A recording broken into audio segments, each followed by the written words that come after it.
Hey gang, Rick with Let's Level Up here, and today on the table we're going to be talking about Creative Clash. Now I actually really like Creative Clash. It's a very fun Munchkin-like game, and in it we're actually going to have a principal or a role card that's going to have a certain benefit for us throughout the game and also have a certain victory condition. Once we can meet that victory condition, we're going to win. However, this game plays 2 to 5 players for ages 12 and up. It takes about 60 minutes to play. And everybody's going to be trying to compete to make sure that they're going to get their victory condition met first. So there's a lot of backstabbing going on. There's a lot of take that going on in this game. Again, it has a very Munchkin feel to it, but in a more modern, professional environment. We're actually going to have businesses that we're trying to run and different goals and projects that we're going to be trying to do. So my principal may be an entrepreneur and he maybe have a benefit. And I may have a certain employee who has project management skills and development skills and marketing skills. And then you may just basically say, hey, you know what, I'm going to hire that guy for more money than you're paying him. And then now I won't be able to complete the projects that are necessary that that employee would be specifically doing. Creative Clash is a really awesome game, I think, for business professionals who are looking to get into gaming. It's very close to home on a lot of the things that I do day in and day out in my job. And it's really fun. The mechanics in the game are, again, are established. It's, again, I keep using the term a Munchkin-like, and it is, and it's not in a bad way at all. If you're a fan of Munchkin, I think Creative Clash would be a really interesting game for you to check out. I really enjoy the theme to it as well. Again, it's very close to home, but it's silly enough that it's not boring. Not a lot of people like the idea of working a full-time job and then getting off and playing a game that's about their job. But this game does a really good way to blur that line of reality and actually bring us something really unique. So let's let this hit the table and show you what the Infantree LLC has got in Creative Clash. So here we have a player set up for Creative Clash. In Creative Clash, each player is going to receive one of these tableaus, and it's actually a nice thick cardboard material. They're going to get a little trophy icon to track their ego and a money bag icon to track how much money they have. And then each one of these will be on the prospective place. There's also a deck of principals that you're going to want to sort out, and then they're the white-backed cards here.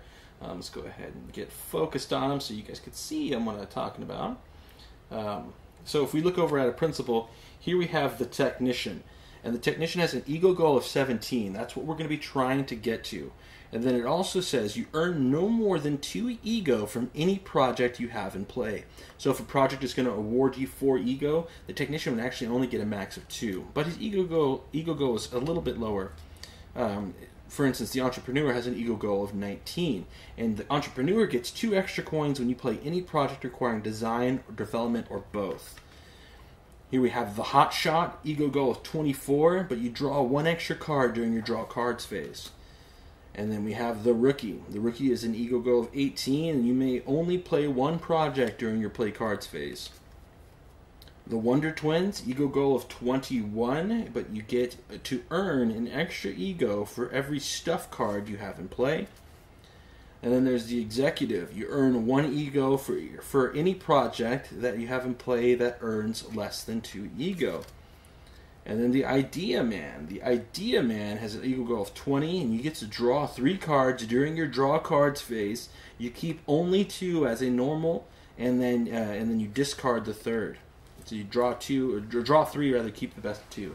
And then finally we have the Dreamer. Dreamer has an ego goal of 20, but you complete 1 project during your play cards phase using one less required employee, which is nice.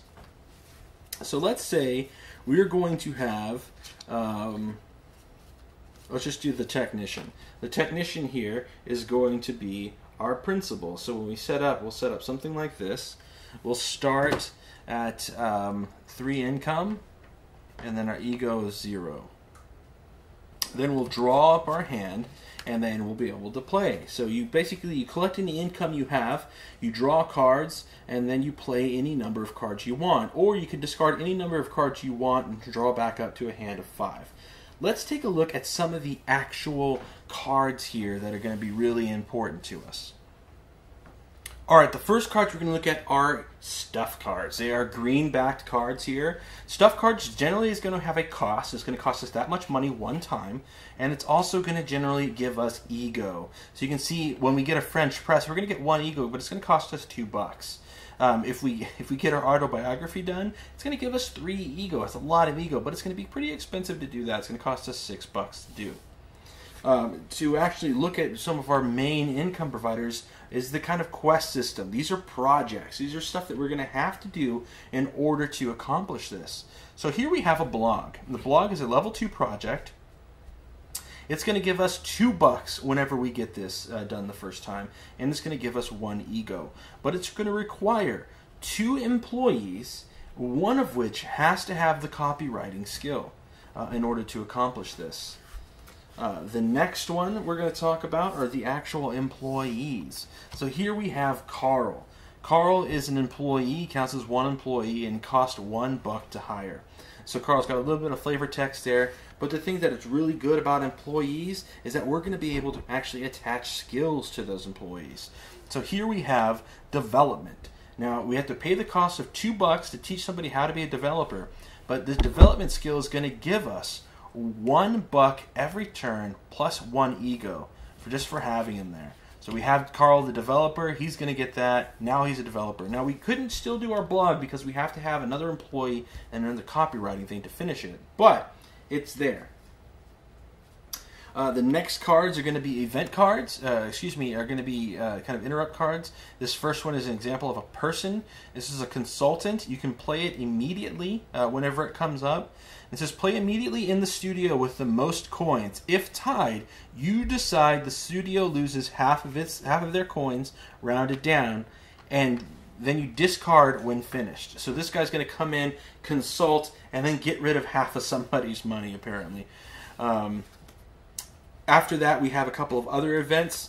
Here we have win a pitch, which is again, the events are going to be this yellow colored, whereas the person is this orange colored. So there's some differences there.